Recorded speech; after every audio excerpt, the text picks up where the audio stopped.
नमस्ते बच्चों। आज मैं आप सबके बीच में उपस्थित हुई हूँ। किसी भी पढ़ाई के टॉपिक को लेकर मैं उपस्थित नहीं हुई हूँ, इसलिए क्योंकि मुझे एक बच्चे का पर्सनली मैसेज आया कि मैम आप अच्छा पढ़ा रही हैं, हमें समझ में भी आ रहा है, लेकिन जब भी मैं कुछ भी याद करने की कोशिश करता हूँ अपनी बुक से या किसी भी अपने कंटेंट को, तो वो मुझे याद नहीं हो रहा है। उसका मैसेज जैसा मेरे पास आया था, तो मैंने सोचा कि ये तो वाकई समस्या है कि अगर हम कुछ भी पढ़ते हैं या बच्चों को पढ़ाते हैं, अगर वो उन्हें नहीं ठीक से समझ में आ रहा है या नहीं याद आ रहा है, या वो भी अपनी पढ़ने की कोशिश कर रहे हैं, उसके बाद भी वो उसमें सफल नहीं हो पा रहे हैं, तो इसकी वजह क्या है।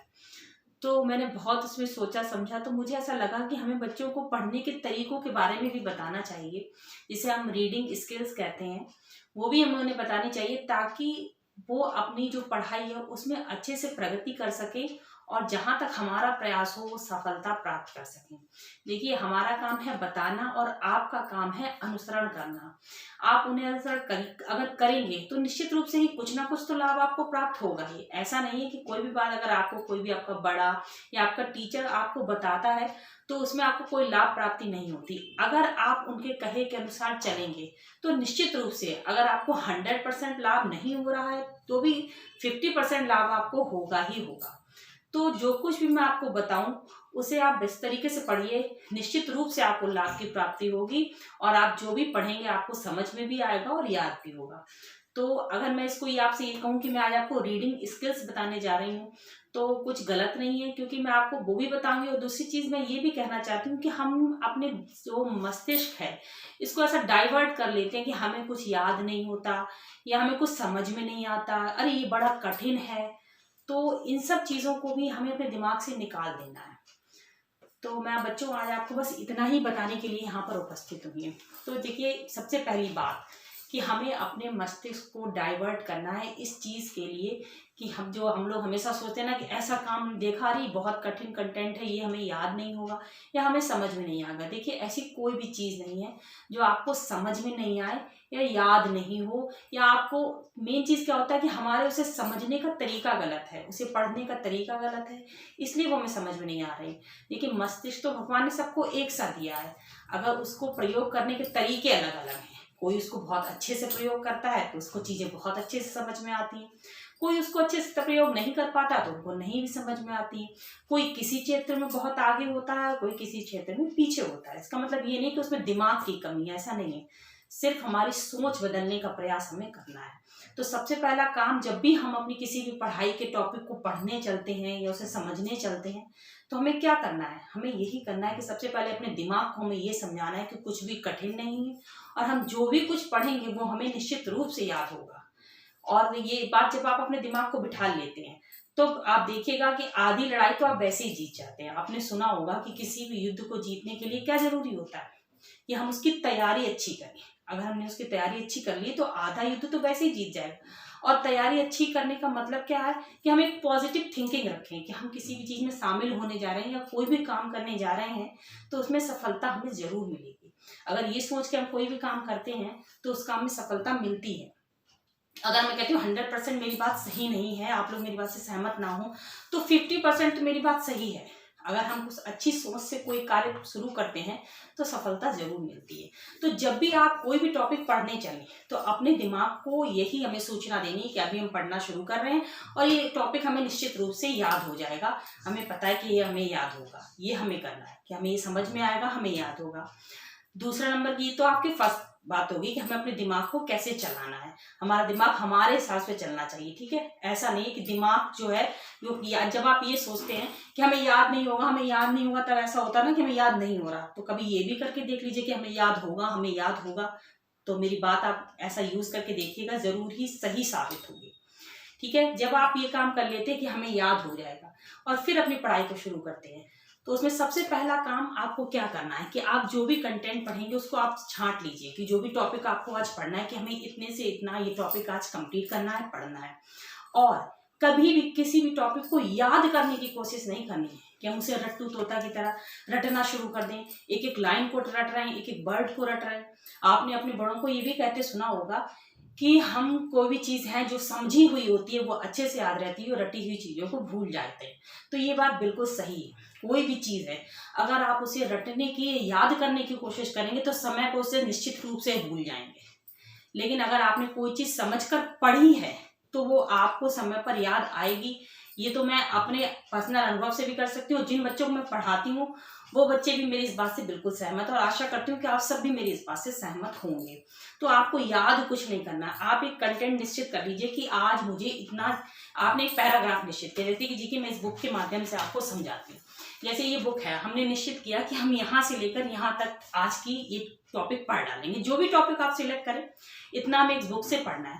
तो सबसे पहला काम आपका क्या होना चाहिए कि आपके पास एक तो पेन या पेंसिल या एक हाइलाइटर, जो भी आप यूज करें वो आपके पास होना चाहिए।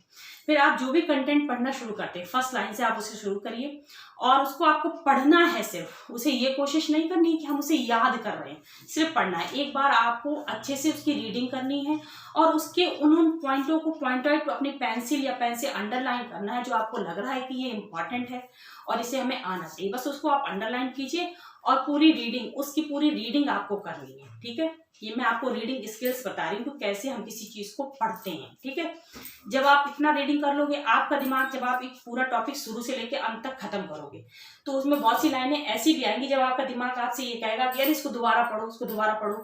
आपको दोबारा नहीं पढ़ना है, ये चीज मैं आपको बता रही हूँ। आपको, आप सोच रहे होंगे ये क्या कह रही है, पर आप मेरी बात मानकर देखिए, आपको दोबारा उसको नहीं पढ़ना है। सिर्फ शुरू से लेकर लास्ट तक जितना कंटेंट आपने छाटा है, एक पेंसिल को हाथ में लेकर आपको वो पढ़ना है। ठीक है, जब आपका शुरू से अंत तक वो पढ़ जाएगा, ठीक, उसके बाद एक चीज आपको और ध्यान रखनी है पढ़ने से पहले, कि जिस जगह पर आप पढ़ रहे हैं वो जगह का सिलेक्शन भी अच्छा होना चाहिए। शांतिपूर्वक वातावरण में आपको ये काम करना है, जहां आपका दिमाग एकाग्रचित रहेगा। ठीक है, ऐसा नहीं कि आप भीड़ भाड़ में सारे परिवार के बीच में बैठकर ये काम कर रहे हैं, तो ये टेक्निक्स आपकी काम नहीं आएंगी। लेकिन आप किसी शांत क्षेत्र में बैठकर अगर ये टेक्निक्स अपनाएंगे तो मैं गारंटी लेती हूँ कि आप सबको सब कुछ समझ में आएगा। और आपको रटना नहीं है, याद नहीं करना, सिर्फ उस कंटेंट को एक बार रीडिंग करनी है और पेंसिल से उन चीजों को पॉइंट आउट करना है जो आपको बहुत इंपॉर्टेंट लग रही है। जब ऐसा हो जाएगा, शुरू से लेके लास्ट तक आप पढ़ डालिए। आप उस टाइम को नोट करिए कि आपने उस कंटेंट को पढ़ने में कितना टाइम लिया। उसके बाद अगर आपका कोई सहयोगी हो जो आपसे उस टॉपिक के बारे में कुछ पूछ सके, तो उसे वो बुक्स पकड़ा दीजिए और कहिए कि अब आप मुझे उससे कुछ पूछिए। फिर आप देखिए कि आपका रिजल्ट क्या आता है।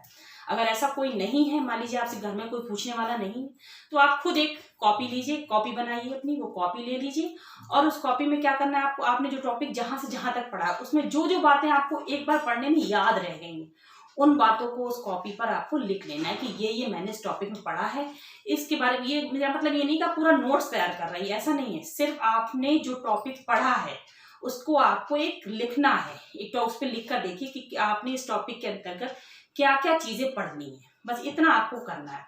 अगर आप इतना कर ले और फिर उसके बाद आप समय देखिए कि मैंने कितना समय लिया। आपने अगर आप बहुत ज्यादा समय लिया उतने कंटेंट को पढ़ने के लिए, तो धीरे धीरे आपको क्या करना है, इस चीज की प्रैक्टिस करनी है। सिर्फ रीडिंग की, मैं आपको रीडिंग स्किल बता रही हूँ, लर्निंग स्किल्स की बात मैं नहीं कर रही हूँ, मैं सिर्फ रीडिंग स्किल्स की बात कर रही हूँ। मतलब पढ़ने के तरीके, याद करने के नहीं। क्योंकि याद करना तो एक फोकस होना ही नहीं चाहिए कि हमें ऐसी चीज याद करना, क्योंकि बच्चे आजकल याद करने का मतलब क्या समझते हैं, रटना, उस चीज को रटे। और रटने वाली चीजें कभी भी याद नहीं रहती। जब हम किसी भी कंटेंट को अच्छे से समझ कर उसे पढ़ते हैं तभी वो याद रहती है, अपने आप याद रहेंगी, आपको याद करने की कोशिश भी नहीं करनी पड़ेगी। इतनी बात समझ में आई? तो आपको वो और आपका दिमाग बार बार कहेगा कि दोबारा पढ़ो, कोई जरूरत नहीं है आपको पढ़ने, क्योंकि आप मेरी बात मान के देखिए, अगर आप शांत क्षेत्र में पढ़ेंगे तो आपको वैसे ही सब कुछ याद हो जाएगा। इतना करने के बाद जब वो पेंसिल से आप पॉइंट आउट कर लेंगे, कॉपी पर उन चीजों को नोट कर लेंगे। यदि आप नोट नहीं भी करना चाहते तो कोई अगर सहयोगी तो उससे कहिए कि मुझसे इस टॉपिक के अंतर्गत आपको जो समझ में आया पूछ कर देखिए, तो आपको खुद पता चलेगा कि आपको कितना समझ में आया, कितना याद हुआ। ठीक, इतनी बात समझ में आई? इतना करके देखिए, और जब आपको लगे कि मेरी बात सही है और जो भी इससे आपको कुछ भी लाभ मिला, तब आपको आगे की प्रक्रिया क्या करनी है, आपको ये चीज प्रैक्टिस में लानी है कि रोज आप एक निर्णय कर लीजिए कि हमें दिन में चाहे हम 15 मिनट एक पैराग्राफ ही पढ़ें, पर हमें पढ़ना है। कोशिश तो हमारी ये होनी चाहिए, देखिए मेरी बातें चाहे वो कंपटीशन लेवल का हो, चाहे कक्षा 1 का बच्चा हो या फिर बड़ी क्लासेस या BA MA के बच्चे हो, जो भी हैं उन सब के लिए लागू होती है। ऐसा नहीं कि कोई एक क्राइटेरिया है इस चीज को लागू करने का, ऐसा नहीं है। आप किसी भी परीक्षा की तैयारी कर रहे हो या किसी क्लास के बच्चे हो, अगर आप मेरी बातों को फॉलो करेंगे तो मुझे लगता है कि आपको लाभ की प्राप्ति जरूर होगी। ऐसा नहीं कि मेरी बातें मैं बिना किसी आधार के कह दे रही हूँ। मैंने बहुत इस चीज़ पर कहना चाहिए कि प्रयास किए हैं कि कैसे हम अपनी रीडिंग स्किल्स को अच्छा कर सकते हैं, कैसे भी कम समय में अपनी ज़्यादा से ज़्यादा चीज़ों को जो है प्रोग्रेस कर सकते हैं। ठीक है, तो इसमें हमें क्या करना है आपको मैंने बता दिया कि क्या क्या होना चाहिए इसमें। आपको इतनी बात समझ में आई।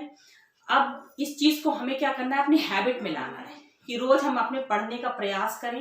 रोज हम एक निश्चित कर लें कि जो है हम इसको कैसे मतलब कैसे हमको पढ़ना है और कितना पढ़ना है। जब हम अपनी आदत बना लेंगे इस चीज़ को, तो जब तक हम पढ़ेंगे नहीं, जैसे कि हमें खाने की आदत होती है, तो जब भूख लगती है जब तक खाना ना खा लो तब तक अच्छा नहीं लगता कुछ भी। ऐसे जब हम अपनी पढ़ने की आदत बना लेंगे कि हमें इतना पढ़ना है, तो जब हम पढ़ेंगे नहीं तब भी हमें अच्छा नहीं लगेगा। तो हम अपना उसकी जब आदत होगी तो अपने आप पढ़ेंगे, और अब पढ़ते पढ़ते वो चीज़ें हमें अपने आप याद हो जाएंगी और हमारी पढ़ने की स्पीड भी तेज आएगी। अगर हम किसी छोटी क्लास में अभी हैं तो अभी तो हमारा कोर्स लिमिटेड है, इतना ज़्यादा नहीं है, लेकिन जब बड़ी क्लासेस में पहुंचेंगे तो हमारा कोर्स भी बहुत ज़्यादा होगा। तो उस कोर्स को कंप्लीट करने के लिए हमें इन तरीकों की ज़रूरत पड़ेगी। ठीक है, तो आप मेरी इस बात को ध्यान में रखते हुए मेरे इन उपायों को करके देखिए कि जैसे मैंने बताया इस तरीके से आप करके देखिए। अगर कुछ लाभ की आपको प्राप्ति होती है तो मुझे प्लीज़ बताइए, ताकि मैं आपको आपकी रीडिंग स्किल्स को और अच्छा करने के तरीके बता सकूं और प्रयास करूं कि आपको जो कुछ मैं पढ़ाती हूँ वो तो समझ में आई, साथ में आप जो भी ज्ञान दें वो आपका स्थायी रूप से आपके दिमाग में अर्जित हो जाए। ठीक है, अच्छा, उम्मीद तो यही है कि आपको मेरी बातें समझ में भी आई होंगी और अच्छी भी लगी होंगी। अगर आपको ये बातें अच्छी लगी हैं, समझ में आई हैं, तो प्लीज़ लाइक कीजिए, सब्सक्राइब कीजिए। धन्यवाद।